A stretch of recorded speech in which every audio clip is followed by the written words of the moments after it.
with the leg, cold weather, at bats, playing to what, 11 o'clock last night, and then come out today maybe throwing his best game of the year.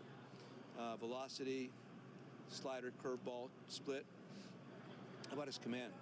I think there was like 4 2-ball counts. I understand it, maybe 1 3-ball count all day, and that's against a very patient, good-hitting lineup. So, and then of course that 1 ball almost curved enough to go into the bullpen.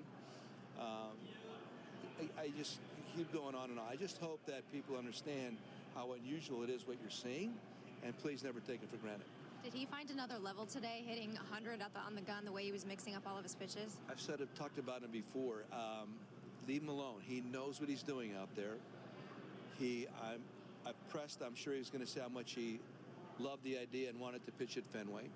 The fact that if we win today, we win the series and win the road trip. He calculates all that stuff.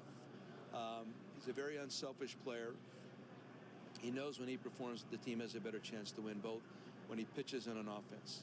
That's just how he thinks. So give him credit. That was pretty special today. Leg okay? Leg's okay. He did not complain about it one time. How about yes, sir. Ohtani always has kind of gone to another level, like when there's guys on base in scoring position.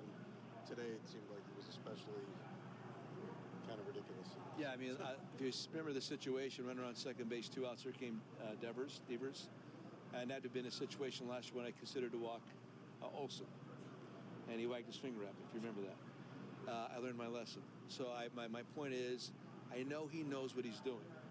Leave him alone. I mean that. He watches. He'll watch what the hitter did the previous game, previous at-bats, and then he won't make the same mistake somebody else made, quite frankly.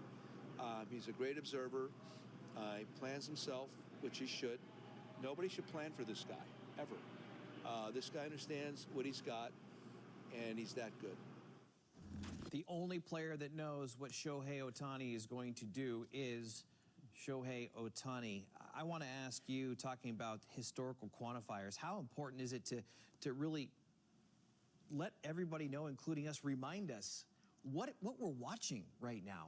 You know, we don't want to get too spoiled, but we're watching history. The fact that he was able to take the mound in a place where Babe Ruth, who did the same thing 100 years ago, we need to put this in perspective more often, I think. I think Joe's constantly trying to bring it to light, the historical factness and the historical greatness of Shohei, who does it day in and day out. You know, I know he pitches every 6 days, but he's constantly in the limelight. The stuff, the demands for him on the field, off the field, in the media, but yet his ability to, like Joe was saying right there, be able to understand what's going on, and it's so impressive to watch him just be so relaxed, and then when he makes a big pitch coming off the field with that energy, it's infectious.